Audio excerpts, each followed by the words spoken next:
y a, au sein des sites Natura 2000 des gorges de la Dordogne et des gorges de la Truyère, de nombreux villages et hameaux. Les plus grosses villes, comme Chaudzègue, Bort-les-Orgues ou Tauves, sont en bordure de ces sites Natura 2000. Il y a un peu plus de 37 000 habitants sur les communes concernées par le site des gorges de la Dordogne et un peu moins de 8 000 sur celle des sites des gorges de la Truyère.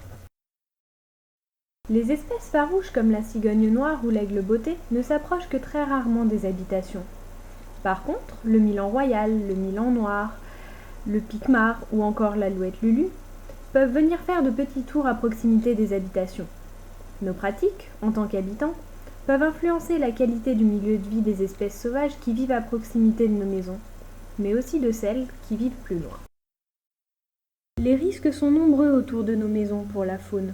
Les collisions avec les vitres, les chutes dans les conduits de cheminée ou les trous d'eau, les prédations par les chats, l'utilisation massive de pesticides, la destruction des nids par la courbe d'arbres. Près de 48% des oiseaux amenés en centre de sauvegarde sont des oisillons tombés du nid. De nombreuses espèces d'oiseaux comme le jet des chênes, l'épi grièche, la huppe faciée ou les pics se nourrissent d'insectes. C'est également le cas de toutes les espèces de chauves-souris, mais aussi des amphibiens et des reptiles. L'utilisation d'insecticides dans le jardin ou la maison va diminuer la quantité de leur nourriture et entraîne même souvent une intoxication de ces prédateurs. Lorsque les prédateurs naturels disparaissent, on voit alors rapidement une pullulation de leurs proies. Heureusement, des alternatives existent.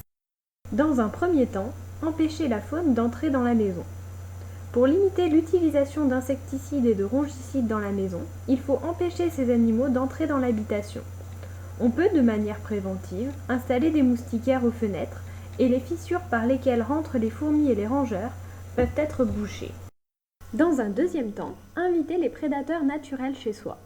Pour favoriser les prédateurs, on peut installer des nichoirs à passereaux et à chauves-souris au bord de la maison, qui se feront un plaisir de faire un festin de ces petites bêtes ailées.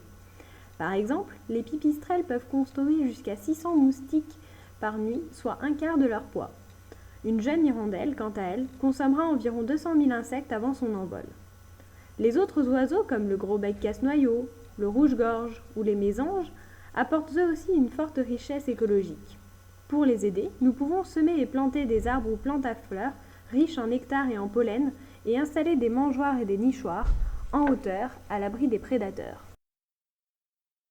Troisièmement, protégez vos installations.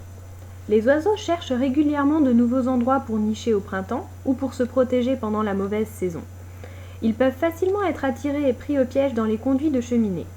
Un simple grillage autour de l'ouverture permettra d'éviter ces accidents.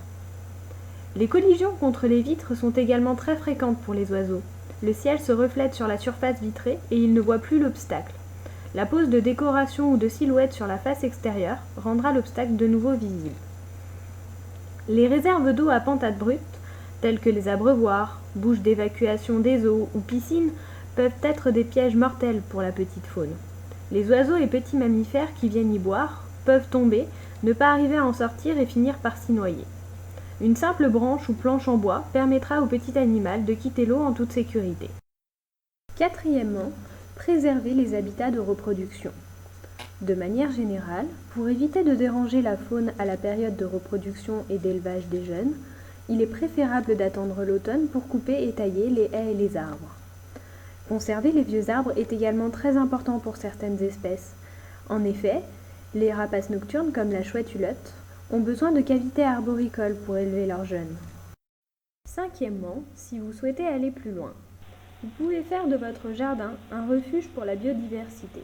Il existe pour cela de nombreuses solutions. Vous pouvez acheter ou construire des installations propres à chaque espèce. En plus des nichoirs et des mangeoires pour les oiseaux, vous pouvez également mettre en place des hôtels à insectes et des gîtes à chauves-souris. Enfin, la création de points d'eau naturels tels que les petites mares en pente douce favorisera la présence d'amphibiens, de libellules et d'autres insectes et permettra aux plus gros animaux de venir s'abreuver. Pour résumer, évitez les insecticides, mettre des stickers sous mobiles aux fenêtres, grillager les cheminées, installer des planches dans les points d'eau ouverts, tailler les arbres et les haies à l'automne ou en hiver et garder les vieux arbres, mettre des moustiquaires et boucher les trous dans l'habitation, mettre des abris pour les oiseaux et les chauves-souris ou les insectes, mettre des mangeoires et créer une petite mare. Si vous avez de la chance, vous pourrez rencontrer les habitants des environs. Évitez de les déranger et profitez de cet instant rare.